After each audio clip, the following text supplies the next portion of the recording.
मी Ujjwala बैसाने yes Marathi news मध्ये आपलं स्वागत। आता पाहूया एक स्पेशल रिपोर्ट। नांदगाव तालुक्यातील बाबुळवाडी येथील ग्रामसेविका हिमगौरी आहेर यांच्या विरोधात पंचायत समिती तहसील कार्यालय अर्धनग्न आंदोलन, तक्रारी वाढल्या। नांदगाव तालुक्यात नेहमीच वादग्रस्त ठरलेल्या ग्रामसेविका हिमगौरी पंडित आहेर यांनी डॉक्टरवाडी येथील सैन्य दलातील नोकरी करणारे विकास अण्णा देवरे यांनी आपल्या विवाह नोंदणीचे प्रमाणपत्र मिळवण्यासाठी योग्य ती कागदपत्रे जमा करून ही ग्रामसेविका हिमगौरी आहेर या विवाह नोंदणीचे प्रमाणपत्र देत नाही, चक्क 1000 रुपये याची लाच मागितली। लाच मिळत नाही हे ओळखून चक्रा मारण्यास भाग पाडले। सैन्य दलातील जवान यांनी आम आदमी पार्टीचे जिल्हा अध्यक्ष विशाल वडगुले यांना सोबत घेऊन पिता पुत्र यांनी नांदगाव पंचायत समितीत व तहसीलदार कार्यालयात यांच्याकडे अर्धनग्न आंदोलन करत अधिकारी वर्ग यांचे लक्ष वेधले।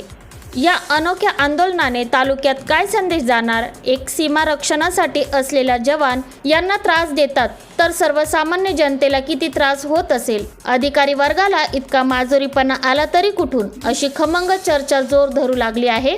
नांदगाव तहसीलदार सुनील सौंदाने यांच्या हस्ते विवाह नोंदणीचे प्रमाणपत्र देण्यात आले। मी विशाल वडगुले, पंचायत समिती कार्यालयामध्ये आज हे आमचे मित्र भारतीय जवान आहे, भारतीय सैन्य दलात गेले 6 ते 7 वर्षापासून सेवा करत आहे।